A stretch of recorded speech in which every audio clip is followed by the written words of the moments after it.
Hola a todos, espero se encuentren bien. En este video se realizará la presentación de manejo de residuos radioactivos. El video es realizado por Luisa Traslaviña, Karen Latorre y quien les habla, Pedro Medina.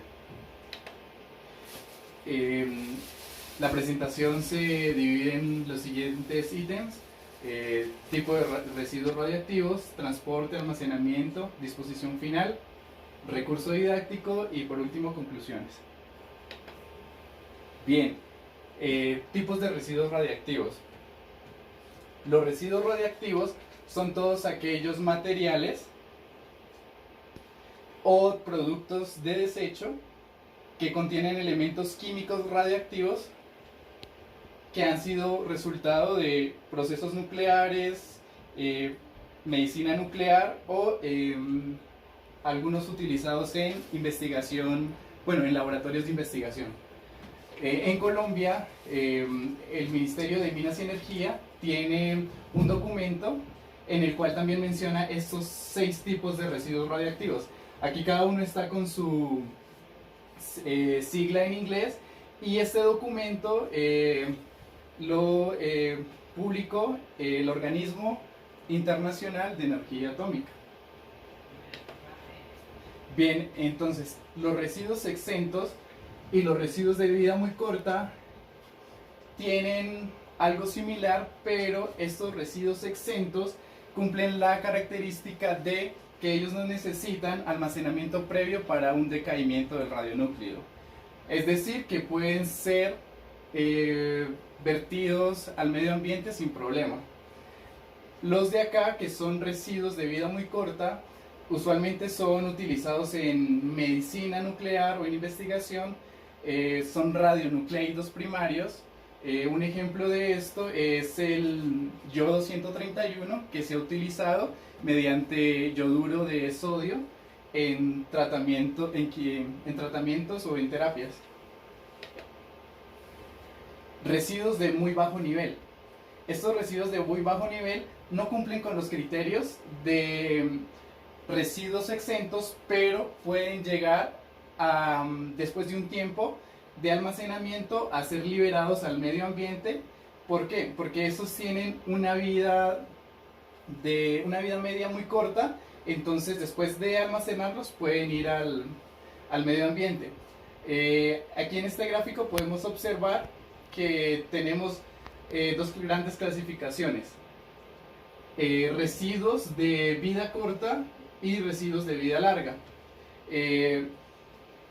Estos residuos requieren un almacenamiento para decaimiento y son liberados. Estos de acá requieren tratamiento, acondicionamiento, almacenamiento, y luego de eso se mirará si se hace una disposición en superficie o se realiza una disposición subterránea.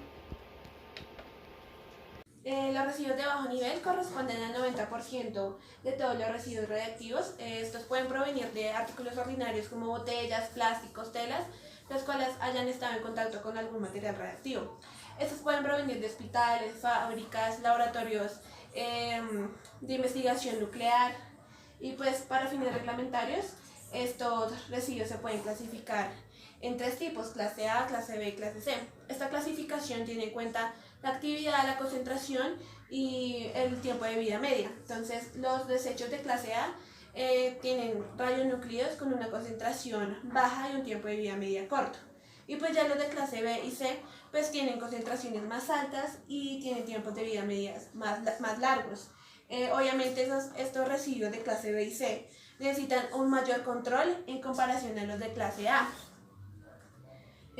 Los residuos de nivel intermedio son desechos que hayan estado expuestos a radiaciones alfa o que contienen radionúclidos de larga vida, que necesitan un aislamiento o una contención de unos periodos de varios cientos de años. Por lo general, estos residuos de nivel intermedio provienen de desechos provenientes de núcleos de los reactores, como pues algunas piezas que componen los núcleos como tal de los núcleos de los reactores, mejor dicho. Los residuos de alto nivel pues son aquellos que se caracterizan porque tienen una concentración de 104 a 106 terabecquerelios por metro cúbico. Como un ejemplo de estos desechos tenemos nuclear. Cabe aclarar que también se pueden ver estos residuos en hospitales o en diferentes laboratorios solamente si cumplen con esta concentración que va de 104 a 106 terabecquerelios por metro cúbico.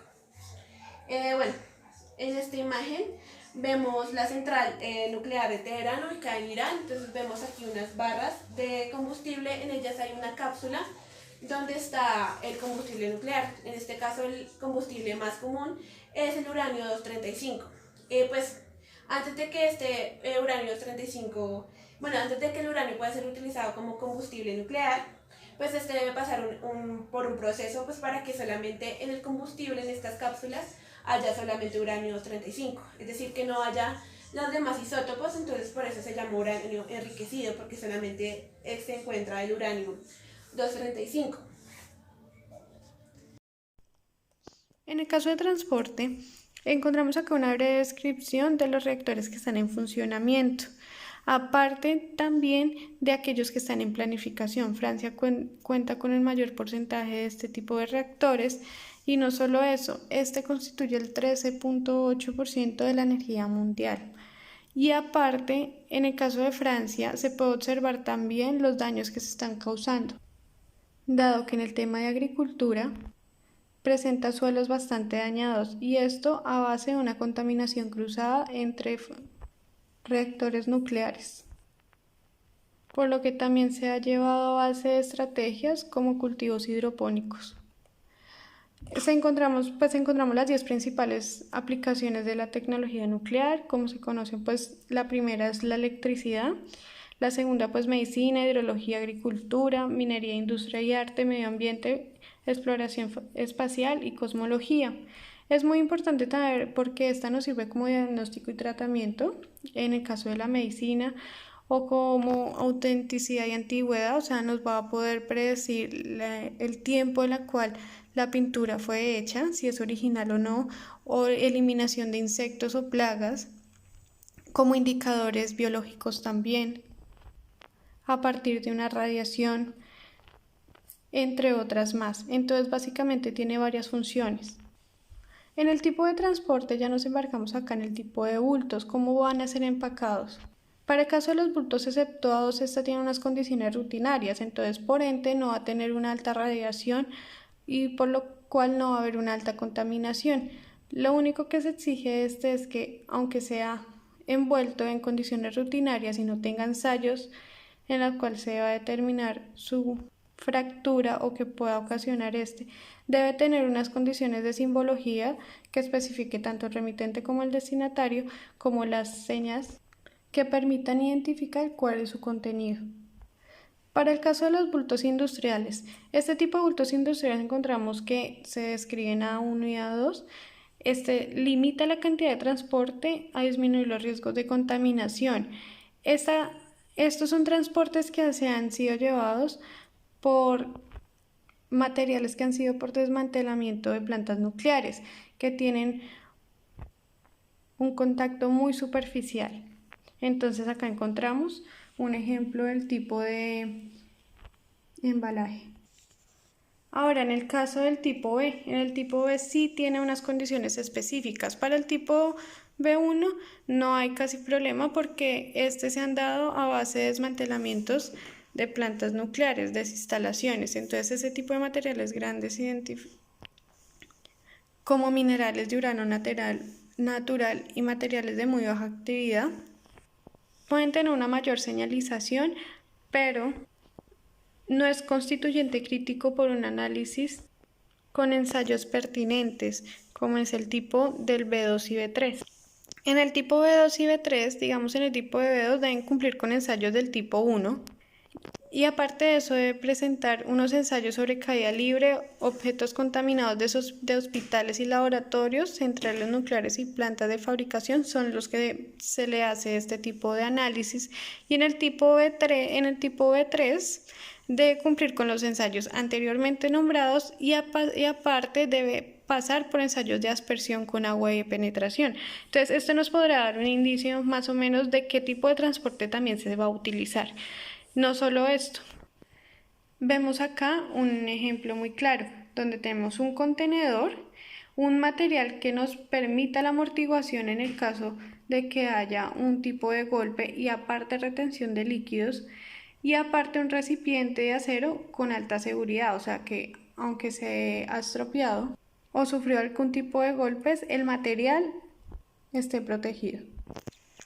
En el punto tipo C, que es transporte de vía aérea, pues mayor cantidad de material radioactivo limita su certificación de aprobación y debe garantizar su integridad en condiciones de accidentes de transporte. Entonces, ¿eso qué quiere decir? Que no solo nos va a cumplir con las características anteriormente nombradas sobre los requisitos que debe tener del embalaje, sino que desde la parte de las pruebas de condiciones normales de transporte, las condiciones también accidentales que éste pueda tener. En el caso de transporte aéreo, se llevan a cabo con materiales que tienen una vida media muy corta o que sufren un decaimiento muy rápido.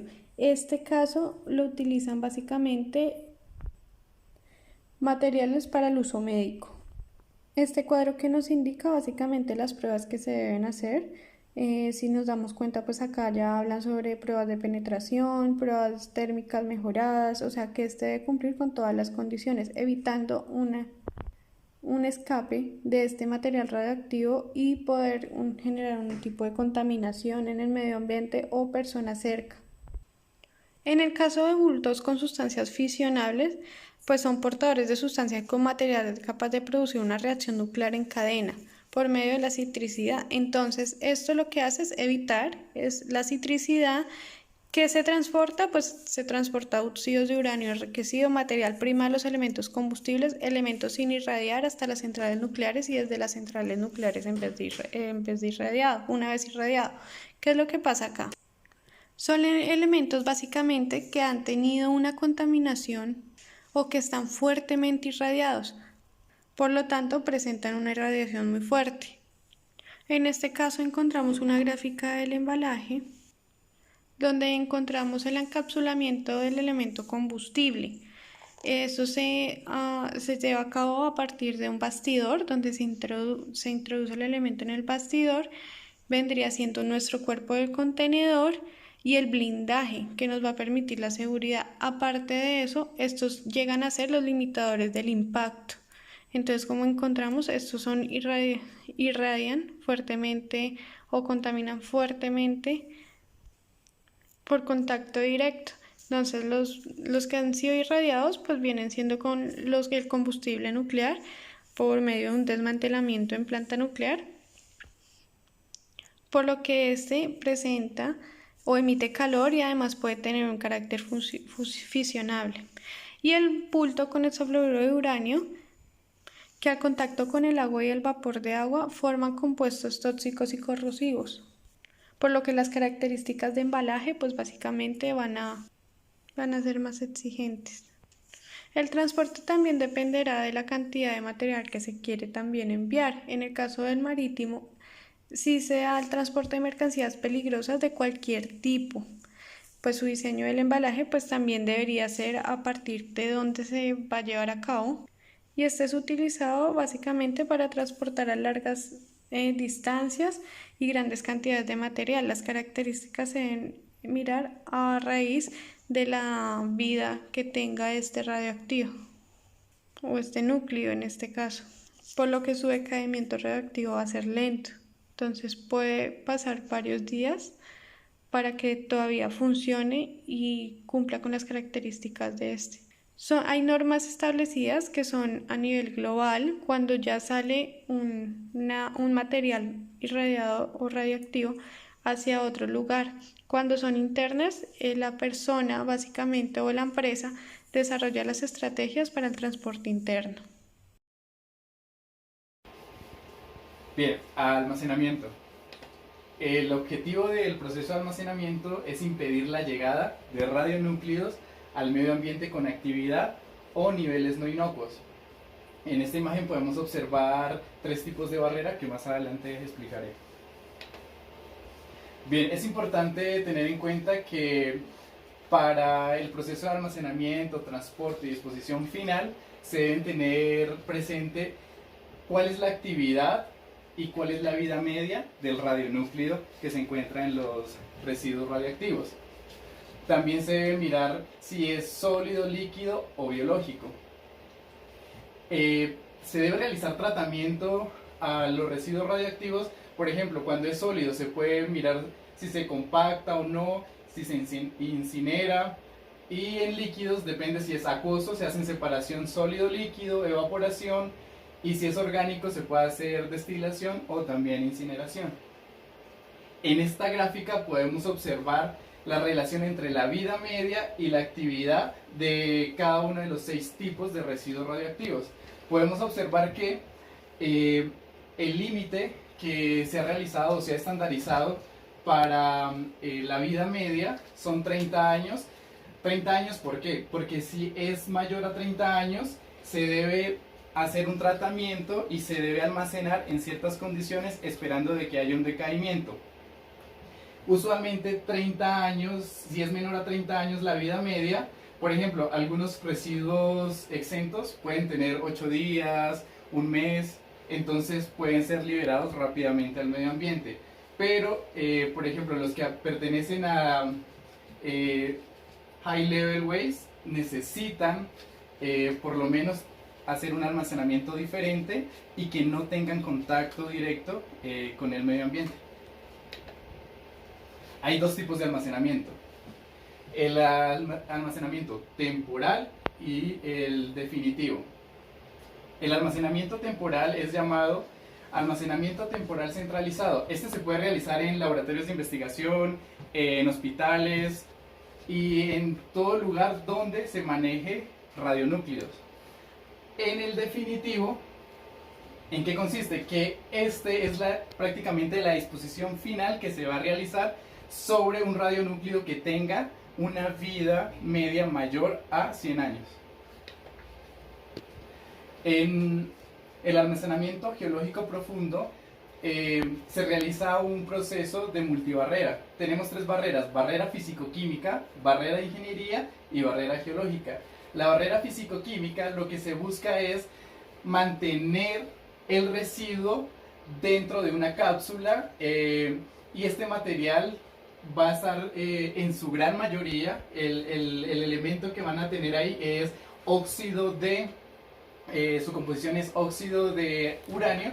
¿Por qué? Porque tiene gran resistencia térmica y supera los 2500 grados Celsius.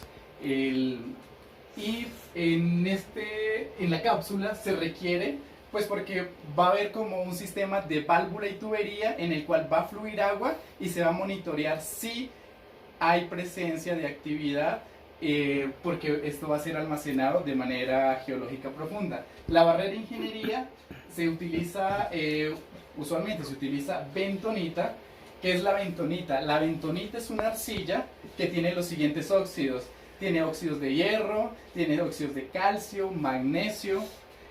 Tiene también unas propiedades físicas, por ejemplo, que es decir, si tiene agua eso, puedes tener el proceso de hinchamiento, o si no, también es impermeable en ciertos momentos. También es utilizada aquí para hacer sellar el lugar donde se está almacenando. Y por otro lado, otra propiedad es que permite que el material se contenga sin sufrir procesos de compactación, es decir, mantiene una rigidez. En la barrera geológica, pues lo que se espera es buscar un espacio, un lugar donde se pueda tener la interacción se pueda realizar esta cadena de barrera. Entonces, aquí podemos observar por qué se utiliza el acero. Es fácil de manejar, la corrosión no le puede afectar en gran medida y algunas veces es necesario hacer recubrimiento de esto porque hay radionúclidos que van a corroer el acero y se debe hacer recubrimiento con plomo. Aquí podemos mirar cómo están vinculadas los tres, el trabajo de los tres tipos de barrera que contiene el almacenamiento geológico profundo. Entonces, vemos cómo está aquí la barrera físico-química, que va a estar aquí en la bentonita y dentro de el espacio que sea adecuado para que sea la barrera geológica. En esta gráfica podemos observar que todo lo que está sombreado observamos que es la relación de vida media con concentración de los radionúclidos. Entonces, aquí están todos aquellos radionúcleos que deben hacerse a disposición profunda. No puede hacerse en superficie. ¿Por qué? Porque la vida media es mayor a 31 años y tienen gran actividad. Entonces el decaimiento va a ser mucho más demorado y la actividad va a estar presente y no debe tener contacto con el medio ambiente. En cambio acá se puede observar en la parte que no está sombreada que se pueden hacer disposición en la superficie. Claro, los residuos exentos se pueden hacer directamente, pero los que son de muy bajo nivel debe pasar por un pequeño proceso de tratamiento, de almacenamiento, para luego hacer la disposición final. En la presentación realizamos la recolección, el almacenamiento y la disposición final y el transporte de manera separada, pero es importante resaltar que todo este proceso es integral, desde la recolección centralizada que hay en cada uno de los lugares como laboratorios, hospitales, se requiere el transporte para llegar a un lugar centralizado temporal de almacenamiento. Aquí es importante cumplir con los requisitos de embalaje y luego de eso pues vamos a definir si después de un tiempo de almacenamiento hay decaimiento del radionúcleo y al liberarlo es inocuo para el medio ambiente, no se requiere hacer disposición final en almacenamiento geológico profundo. Entonces, si se requiere hacer almacenamiento geológico profundo, otra vez vamos a hacer el proceso de transporte. Bueno, antes de hablar sobre la disposición final, pues debemos tener en cuenta esta tabla, la cual la encontramos en las normas básicas de la Organización Internacional de Energía Atómica, la cual muestra como tal los niveles de extensión. Entonces, digamos, si tenemos algún material y sabemos que tiene, digamos, cloro 36, entonces debemos medir la concentración y la actividad. Entonces, digamos, si tiene una concentración de 1 por 10 a la 5 becquerelos por gramo y una actividad de 1 por 10 a la 8 becquerelios, este material se puede considerar como un desecho exento. Ya digamos que si supera estos niveles ya no se puede considerar como un desecho exento, sino ya se debe mirar a qué clasificación correspondería.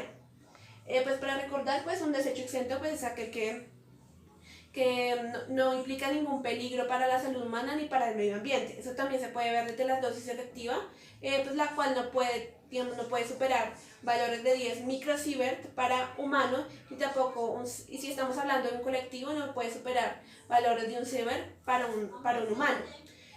Pues hay que recordar que un sievert es una unidad de medida del sistema internacional que mide como tal efecto biológico que tiene un julio de energía de radiación por kilogramo de tejido humano. Entonces tenemos que 10 microsievert es igual a 1 por 10 a la menos 5 julios de energía de radiación por kilogramo de tejido, y un sievert es igual a 1 julio de energía de radiación por kilogramo de tejido humano. Entonces tenemos que los residuos exentos, como ya les había mencionado, son aquellos que no les representan ningún peligro para un ser humano ni para el medio ambiente.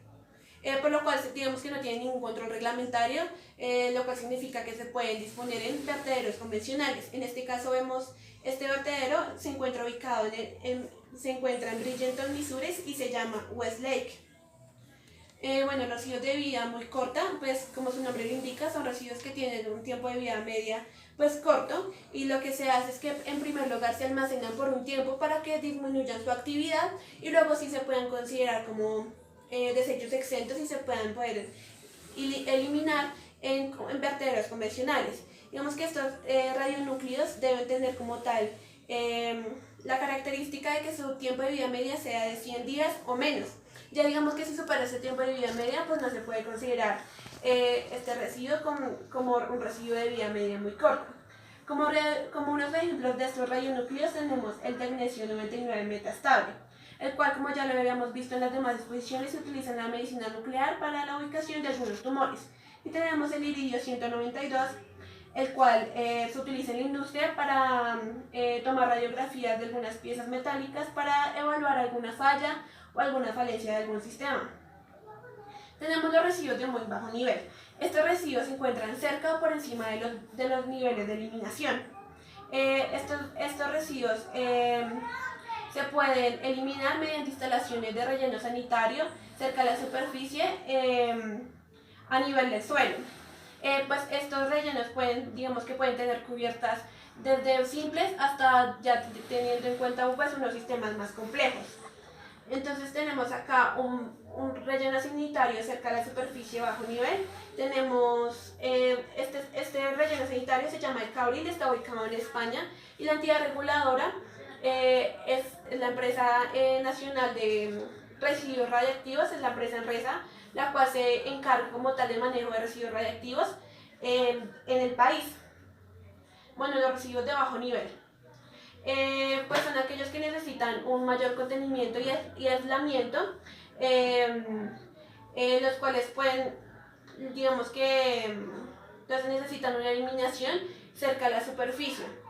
Esta eliminación cerca de la superficie, la Organización Internacional de Energía Atómica, que lo define como unas instalaciones que tienen unas ciertas características, estas tienen como tal una capa protectora del suelo, la cual puede, que la observamos en este como café más oscuro. Esta capa mide más o menos entre unos pocos metros de espesor. Luego tenemos que los residuos radiactivos se encuentran en algunos contenedores, los cuales están en unas bóvedas que están cubiertas con una capa impermeable de suelo, y también están cubiertos por una capa de arcilla reforzada de concreto. Y también tenemos que estas instalaciones cuentan con un sistema de drenaje o un sistema de ventilación de gas. Bueno, los residuos de nivel intermedio pues son aquellos que obviamente necesitan una mayor contención y aislamiento. Entonces que una eliminación cerca de la superficie no va a ser óptima. Entonces necesita de una eliminación cerca de la superficie en cavernas debajo del nivel del suelo. Lo que diferencia las dos eliminaciones es que la eliminación cerca de la superficie, las excavaciones se realizan en la superficie. En cambio, la eliminación superficial lo que hace es tener excavaciones subterráneas en cavernas. Es importante aclarar que estas instalaciones tienen una profundidad desde unas decenas de metros hasta unos pocos cientos de metros. Y también pues la entrada a estas instalaciones es mediante unas cavidades, o por decir como unas cuevas. Este sistema está implementado en Finlandia. Es un sistema de cámaras subterráneas desarrolladas por la firma Posiva y está ubicado pues para una planta nuclear llamada Olkiluoto. Y ya por último tenemos los residuos de alto nivel, que necesitan como tal una mayor contención, sabiendo que pues necesitan, su tiempo de vida media es demasiado largo, entonces merece como un almacenamiento de varios tipos de años. Entonces, como había mencionado al principio, pues que el principal residuo de alto nivel son los combustibles nucleares. Entonces, en primer lugar, cuando ya se desecha, en primer lugar se debe enfriar. Se enfría mediante piscinas nucleares, las cuales se caracterizan porque tienen una profundidad de 5 a 10 metros. Y pues este proceso de enfriamiento dura más o menos entre 5 a 10 años. Perdóname, la profundidad de esa piscina es de 15 a 20 metros y ya dura el proceso de entre 5 a 10 años. Ya después de eso ya se pasa a un almacenamiento geológico profundo. Esta instalación como tal cuenta con una profundidad de 600 a 800 metros. Se baja mediante unas rampas y abajo, en la parte de abajo, contamos con unas galerías donde están contenidos los residuos radiactivos. Estos residuos radiactivos están protegidos por una arcilla natural llamada bentonita, la cual permite un correcto aislamiento de estos residuos. Es importante aclarar que estos residuos necesitan de una constante observación debido a posibles aumentos de temperatura o pues o cualquier eventualidad que ocurra. Para la construcción de estas instalaciones se debe tener en cuenta el terreno, el cual debe ser un terreno estable, que se puede, digamos, este terreno puede ser un terreno arcilloso o puede ser de toba volcánica.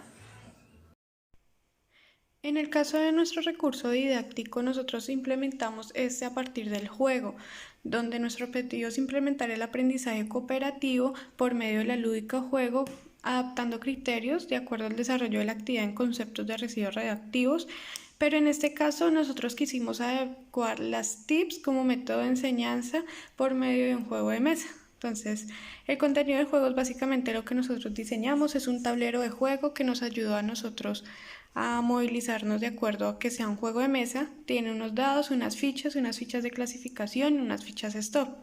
Las edades de 10 años en adelante, ¿por qué lo tomamos? Según los estándares básicos de competencia, nosotros lo que queremos implementar es un cambio desde la parte de la abstracción hasta el pensamiento crítico.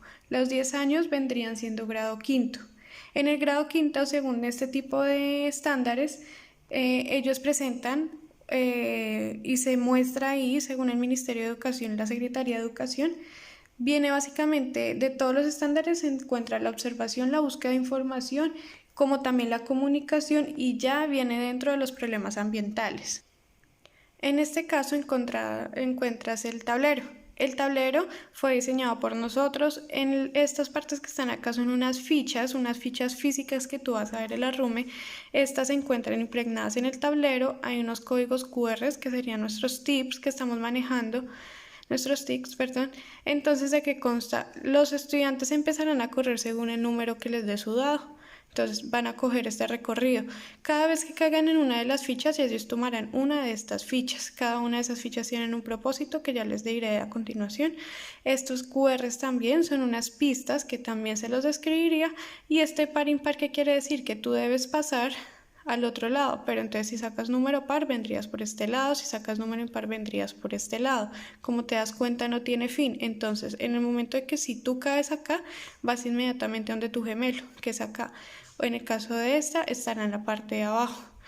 Cuando tú caes 2 veces regresas al inicio. Cuando tú sacas 2 pares consecutivos por no caer acá, pasas al inicio. ¿Cuál es el objetivo? Que siga recolectando fichas.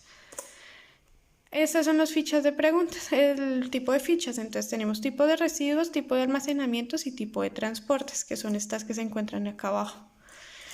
En este caso son 2 stop. Los stops se encuentran en la parte de abajo. Esos stop tienen 2 características. Un tipo esto es un tipo de bulto que es industrial o exceptuado y un tipo de señalización, o en el otro caso es un uso de la aplicación de tecnología nuclear o suceso histórico. Entonces, ¿qué es lo que pasa? Hay 2 formas de ganar.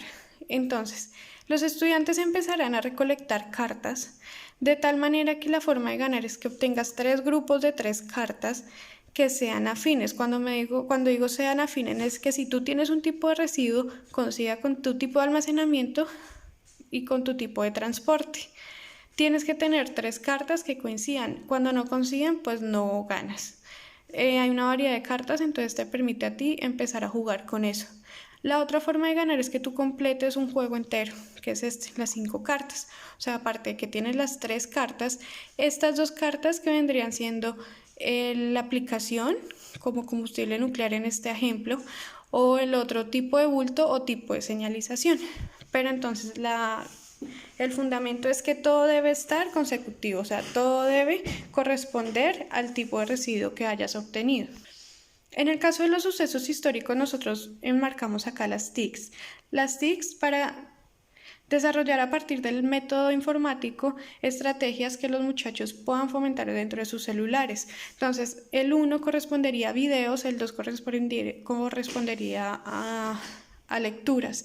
Un ejemplo, la primera carta corresponde al suceso de Chernobyl, entonces él podrá leer alguna de las 2 o ver un video. Con esto nos permitirá que ellos empiecen a recolectar conceptos de los que de pronto no tenían claro o se consideraba de pronto que estuviera erróneo.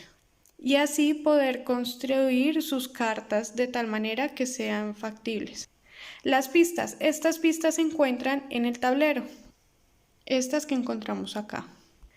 Este tipo de pista le va a permitir a los estudiantes, si de pronto tenían un ejemplo, una duda sobre qué es un transporte, este es un video corto que le va a decir que es un transporte de material radioactivo, o en el caso de almacenamiento o una disposición final también encontramos de tipo de residuo. Entonces, ¿esto qué nos va a permitir? Que el estudiante, aunque no tenga conceptos muy fuertes sobre la química nuclear, pueda llegar a construirlo. Lo bueno de esto es que es un código QR, o sea, la única persona que cayó ahí la puede ver. Entonces, eso permite que el juego sea más interesante. ¿Cuál es la finalidad de nuestro juego? Básicamente, que es un proyecto educativo institucional, entra dentro de los parámetros establecidos por la Secretaría de Educación, lo consideramos como un PRAE, que es la propuesta ambiental educativa, y aparte de eso, nosotros que lo manejamos como proyectos transversales, sí, pero también como proyecto interdisciplinario. Entonces, ¿eso qué quiere decir? Que aunque no entre dentro de mi proyecto obligatorio en mis materias obligatorias, entre como un proyecto transversal y aparte se sitúe dentro del proyecto interdisciplinar que nos enmarcaríamos nosotros con el área de ciencias sociales. ¿Por qué con el área de ciencias sociales?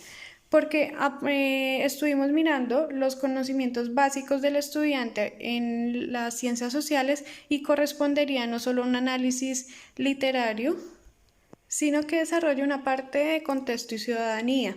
Esto también está enmarcado de la parte ambiental, ellos también los manejan de los sucesos históricos y la importancia de ellos. Sí entra el tema ambiental ahí también.